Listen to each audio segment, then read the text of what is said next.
Hello my dear students, welcome back to one more class. आज की इस class में मैं आपको समझाने वाली हूँ कुछ वाइवा क्वेश्चंस।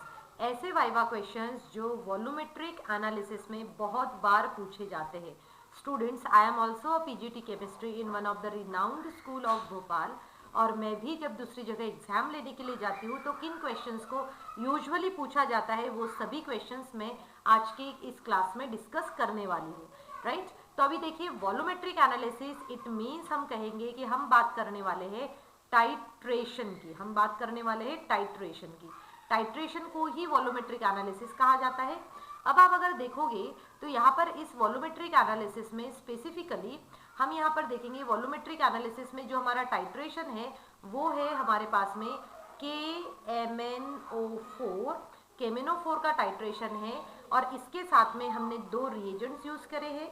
और फर्स्ट है मोहर्स सॉल्ट। हमने फर्स्ट क्या यूज किया है? Mohr's salt. और सेकंड जो है वो है ऑक्सैलिक एसिड। तो देखिए बेटा, जब आपके एग्जाम रहेगा, प्रैक्टिकल एग्जाम रहेगा, उस प्रैक्टिकल एग्जाम में ये आपको ये टाइट्रेशन देंगे। And students, let me tell you that ये टाइट्रेशन आपके टर्म 1 और टर्म 2 दोनों में है, इसीलिए इस टाइट्रेशन को ध्यान से समझिए और आप देखिए कि आपको क्या क्या समझ में आता है, क्या प्रॉब्लम्स है, वो आप मुझे कमेंट सेक्शन में पूछ सकते हैं। I will definitely clear your all queries. तो देखिए, मैं बिगिनिंग से स्टार्ट करती हूँ। आपके एग्जाम में आपको इससे रिलेटेड कोई भी क्वेश्चन जो है वो पूछे जा सकते हैं, राइट। तो मैं सबसे पहले स्टार्ट कर रही हूँ फर्स्ट क्वेश्चन से, राइट। अब फर्स्ट क्वेश्चन से मैं स्टार्ट कर रही हूँ। तो हमारा क्वेश्चन 1 क्या है हमारे पास में? क्वेश्चन 1 जो है वो सबसे पहले तो हम देखेंगे कि जो ये है हमारा वॉल्यूमेट्रिक एनालिसिस। वॉल्यूमेट्रिक एनालिसिस को ही एक और नाम दिया जाता है। वॉल्यूमेट्रिक एनालिसिस को ही क्या है? एक और नाम दिया जाता है। तो हम देखेंगे कि वो क्या होता है ना। या फिर हम कहेंगे कि टाइट्रेशन क्या होता है। Titration is an example of volumetric analysis, ठीक है। जिसको हम और क्या वर्ड यूज करते हैं? हम यूज करते हैं क्वांटिटेटिव एनालिसिस। क्या कहते हैं हम उसको? Quantitative analysis. Quantitative analysis, quantitative analysis. तो चलिए नेक्स्ट देखते हैं हमारा। तो हमारा क्वेश्चन क्या है? क्वेश्चन ये है कि व्हाट इज टाइट्रेंट। हमारा क्वेश्चन क्या है? What is titrant. अब टाइट्रेंट क्या होता है? टाइट्रेंट एंड टाइट्रेट और इसी को कहा जाता है टाइट्रेंट। तो हमें सबसे पहले आपको ये पता होना चाहिए कि ये जो हम टाइट्रेशन करने वाले हैं, इस टाइट्रेशन में टाइट्रेंट क्या होता है, टाइट्रेट क्या होता है, या फिर टाइट्रेट का ही दूसरा नाम टाइट्रेंट भी होता है। तो अभी हम देखते हैं। अब देखो, जैसे केमेनोफोर, मोहर सॉल्ट और ऑक्सैलिक एसिड की हम बात करें तो इसमें जो हमारा फर्स्ट एक्सपेरिमेंट होता है जो मैं ऑलरेडी अपलोड कर चुकी हूँ। And thank you so much students, आप सभी को मेरे वीडियोस काफ़ी पसंद आ रहे हैं, इसीलिए thank you so much from the bottom of my heart, right. So यहाँ पर देखिए, मैं आगे आपको समझाती हूँ कि टाइट्रेंट मतलब क्या होता है। टाइट्रेंट मैं आपको सबसे पहले समझाऊंगी। टाइट्रेंट मतलब होता है कि द रिएजेंट, ये एक ऐसा reagent, the reagent of accurately, the reagent of accurately known concentration, accurately known concentration. और एग्जाम में आपको मोहर सॉल्ट का कॉन्सेंट्रेशन पता रहता है या फिर ऑक्सैलिक एसिड का टाइट्रेशन पता रहता है, और इसीलिए टाइट्रेंट क्या होगा इसमें से टाइट्रेंट जो होगा वो होगा मोहर सॉल्ट या फिर होगा ऑक्सैलिक एसिड। या तो मोहर सॉल्ट होगा या फिर ऑक्सैलिक एसिड होगा, राइट। अब देखो, दूसरा वर्ड जो आया है हमारे पास में वो है टाइट्रेट और टाइट्रैंड। कौन सा वर्ड आया है? टाइट्रेट और टाइट्रैंड। अब देखो, टाइट्रेट और टाइट्रैंड क्या होता है? टाइट्रेट मतलब होता है ऐसे रिएजेंट, हम क्या कहेंगे, ऐसे सब्सटेंस, ऐसा रिएजेंट जिसका कॉन्सेंट्रेशन हमें डिटरमाइन करना है। तो हम लिखेंगे यहाँ पर substance, substance whose concentration has to be determined, मतलब ये हुआ कि इसमें से आपको किसका कॉन्सेंट्रेशन जो है वो डिटरमाइन करना है। जैसे हमारे पास में KMnO4 है, फॉर एग्जाम्पल इन दोनों सिचुएशन में आपको KMnO4 का कॉन्सेंट्रेशन डिटरमाइन करना पड़ता है कि उसकी मोलारिटी कितनी है, उसका स्ट्रेंथ कितना है। तो हम लिखेंगे कि टाइट्रेंट मतलब क्या हुआ, मोहर सॉल्ट या ऑक्सैलिक एसिड, और टाइट्रैंड मतलब क्या हुआ कि जिसका हमें कॉन्सेंट्रेशन फाइंड आउट करना है, तो वो हो जाएगा हमारा KMnO4। ठीक है, अब देखो इसके बाद में हमें क्वेश्चन क्या पूछा जा सकता है, सेकेंड क्वेश्चन हमसे पूछा जा सकता है, और वो होगा व्हाट इज परमैग्नोमेट्री। अब परमैग्नोमेट्री मतलब क्या होता है, ये भी एक टाइट्रेशन को ही कहा जाता है। तो हम कहेंगे परमैग्नोमेट्री मतलब क्या होता है, यहाँ पर ये होता है कि परमैग्नोमेट्री इट मीन्स द टाइट्रेशन इन विच, एक ऐसा titration, the titration in which KMnO4, the titration in which KMnO4 act as the titration in which KMnO4 act as oxidizing agent, the titration in which KMnO4 act as oxidizing agent, और उसे कहा जाएगा परमैग्नोमेट्री, right. तो जैसे यहाँ पर ये देखो KMnO4 ही यूज हुआ है ऑक्सीडाइजिंग एजेंट की तरह, इसलिए ये टाइट्रेशन को परमैग्नोमेट्री टाइट्रेशन हम कह सकते हैं।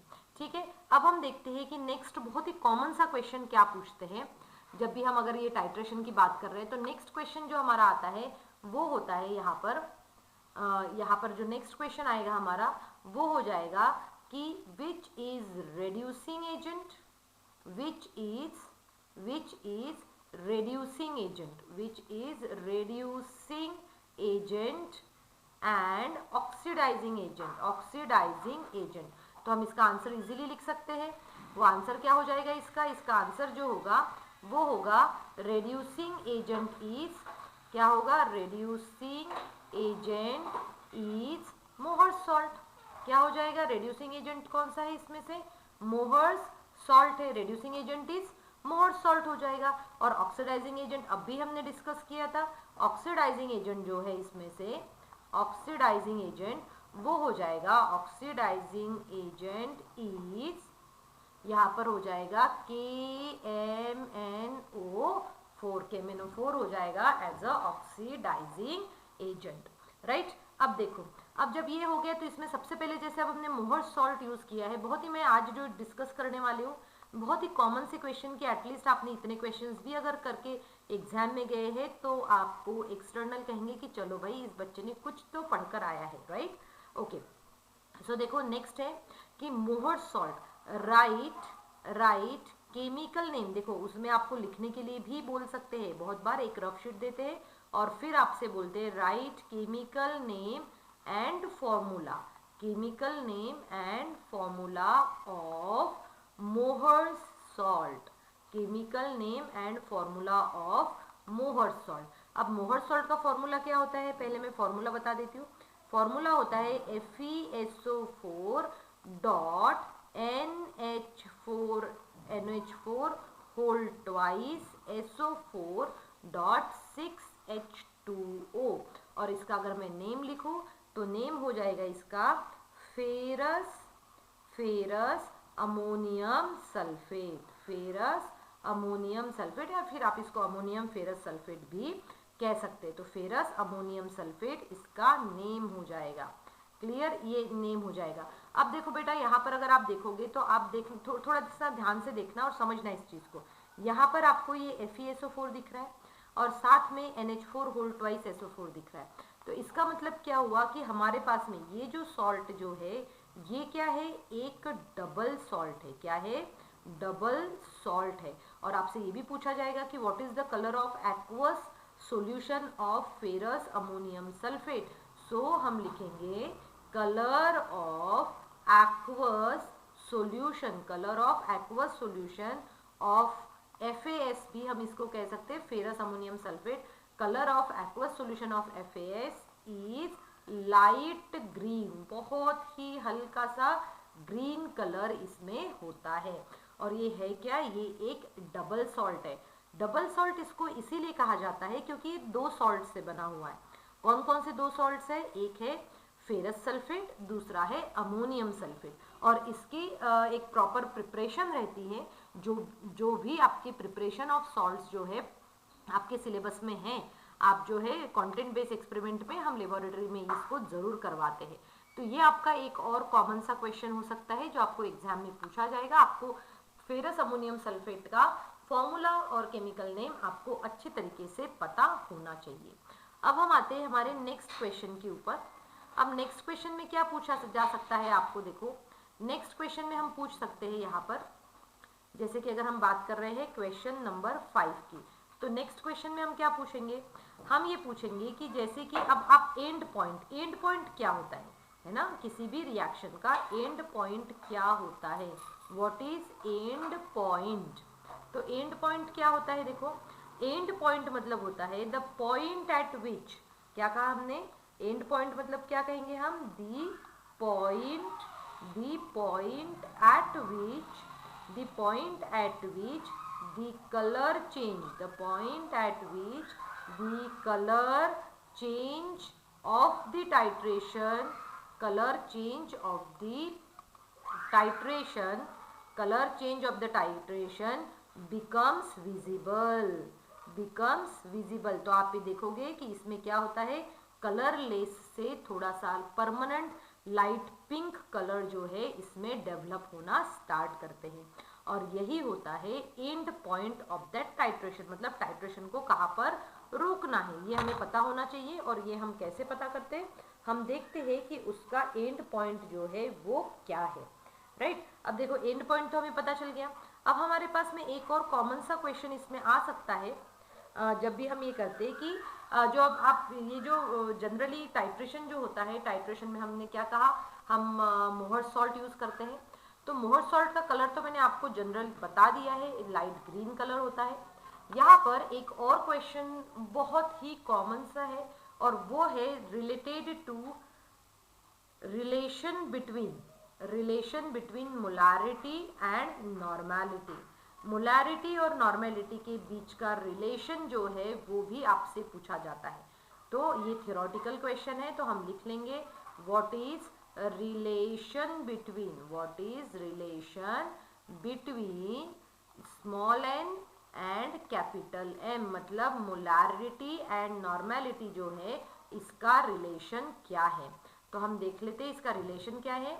इसका रिलेशन जो है वो ये है कि ये जो नॉर्मेलिटी अपॉन मोलारिटी जब आप लेते हो, normality upon molarity is equal to, यहाँ पर क्या आता है, molecular mass of substance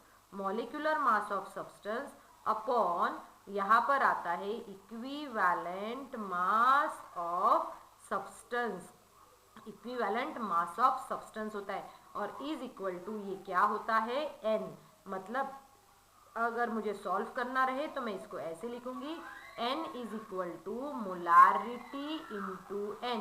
and what is this n? n is actually the n factor. What is n? n is actually the n factor. ठीक है, ये आपको क्वेश्चन कॉमनली पूछा जा सकता है। अब देखो, यहाँ पर एक और क्वेश्चन फ्रेम हो जाता है बेटा। जैसे तो देखो यहाँ पर बहुत सारे क्वेश्चंस फ्रेम हो जाते हैं।